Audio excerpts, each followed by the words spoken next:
नमस्कार, मी अभिजित पानसे। तुम्हाला कल्पना आहे की कोकण पदवीधर मतदारसंघामधून महाराष्ट्र नवनिर्माण सेनेचा अधिकृत उमेदवार म्हणून सन्माननीय राजसाहेबांनी मला उमेदवारी दिली। अर्थात निवडणूक म्हणलं की दौरे सुरू होतात, त्याविषयीचं कामकाज सुरू होतं, तशा लोकांशी गाठीभेटी सुरू होतात। आता मी ओरोसमध्ये आहे, सिंधुदुर्ग जिल्ह्यात आहे।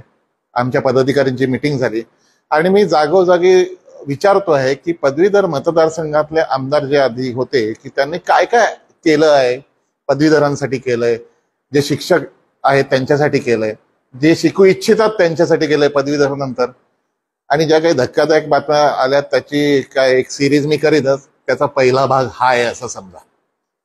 साधारणपणे 2022 किंवा 23 मध्ये डीपीडीसी मध्ये माननीय रवींद्र चव्हाण साहेब पालकमंत्री झाल्यानंतर कोकण पदवीधरचे जे उमेदवार निवडून तुम्ही 12 वर्ष दिलेत, 2 टर्म दिलेत, त्यांनी यूपीएससी, एमपीएससी किंवा इतर स्पर्धा परीक्षा या देणाऱ्या मुलांसाठी काहीतरी व्यवस्था असावी, त्यांना एक छान लायब्ररी असावी, त्यांना एक स्वतंत्रपणे अभ्यास करायला म्हणून एक जागा असावी, वेगवेगळे त्यांची टेबल्स असावी, त्यांना सुखसोयी असाव्यात। जगभरातलं सगळं साहित्य, देशभरातलं सगळं साहित्य, या स्पर्धा परीक्षा प्रचंड कठीण असतात, याच्यासाठी कॉम्प्युटर्स किंवा इंटरनेटची सोय असावी। खरं तर एसी रूम्स बऱ्याच ठिकाणी शहरामध्ये त्यांना प्रोव्हाइड केल्या जातात, कारण खूप कॉम्प्युटर्स वगैरे तिकडे असतात। अशा प्रकारची एक मुलांची मागणी होती आणि या गोष्टीसाठी आमदार निरंजन डावखरे यांनी 60 लाख रुपये के मंजुलक्ष्मी कलेक्टर होत्या तेव्हाच्या, त्यांनीच पुढाकार घेऊन ही प्रयत्न केले। हे 60 लाख रुपये मंजूर करून घेतले आणि हे 60 लाख रुपये मंजूर करून घेतले ते कुठे गेले माहिती नाहीत। पत्रकार मित्रांनी त्याचा पाठपुरावा करावा। त्यांना ग्रंथालय जे यांना देण्यात येतं, आता स्पर्धा परीक्षा ही जी मुलं आहेत ते उद्याचे IAS, IPS कलेक्टर, IPS अधिकारी, पोलीस ऑफिसर्स या पद्धतीचे पदांवरती पोहोचणार आहेत, पण त्यांना ग्रंथालय केवळ 10 ते 5 दिलं जातं। शनिवार रविवार ग्रंथालयात सुट्टी असते, ग्रंथालयात पुरेशी पुस्तकं नाहीत आणि त्यांना एक छोटीशी ही जागा दिली की तुम्ही इथे येऊन बसा।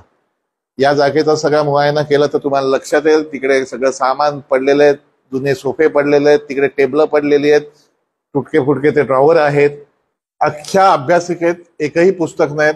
ही मुलं स्वतः लायब्ररीतनं पुस्तकं उपलब्ध करतात। दुसरी गोष्ट मला एक प्रकर्षाने जाणवली ते म्हणजे सिंधुदुर्ग जिल्ह्यामध्ये स्पर्धा परीक्षांकरता, त्यांच्या प्रशिक्षणाकरता जर केंद्रच नसेल तर आपल्या कोकणातल्या पोरांनी फक्त शहरात जाऊन छोट्या छोट्या नोकऱ्याच कराव्यात का? याच्यातलेच काही मुलं, आपली भगिनी आपल्या या एमपीएससी यूपीएससी करता करता पोलीस भरती, IPS होण्यासाठी प्रयत्न करतील। आता IPS किंवा पोलिसात भरती व्हायची झाली तर निश्चितपणे बेसिक गोष्ट लागतं, त्यांचं फिजिकल, त्यांची एक स्ट्रेंथ लागते। इथे जे मैदानाची जी काही अवस्था बघितली, त्याला मैदान नाही, त्या मैदानाचा मेंटेनन्स नाही, तिथे पिण्याच्या पाण्याची व्यवस्था नाही। इथे सुद्धा इथे आतमध्ये पिण्याच्या पाण्याची व्यवस्था कुठे मला दिसत नाहीये, बाथरूमची व्यवस्था नाही। या सगळ्या गोष्टी इतक्या उद्विग्न करणाऱ्या आहेत, अस्वस्थ करणाऱ्या आहेत।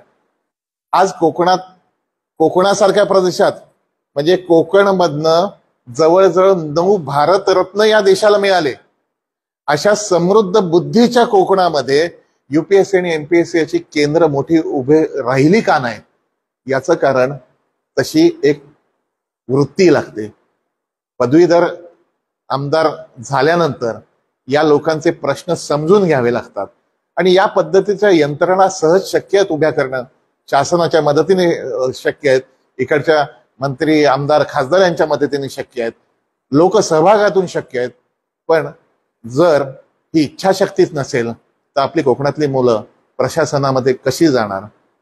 हा सगळा विचार 12 वर्षात तरी झाला नाही, पण यावेळेला कोकण पदवीधरपासून उमेदवारी मला मिळाली। विश्वास माझ्यावर, प्रामाणिकपणे काम करणारी माणसं आम्ही आहोत। या वेळेला थोडंसं आपलं मत बदलून बघा, राजसाहेबांच्या पाठीशी उभे राहा, मनसेच्या पाठीशी उभे राहा। आपण हा बदल पुढच्या 5 वर्षात आणि असंख्य वर्षांकरता घडू, मला विश्वास आहे। थँक्यू, धन्यवाद।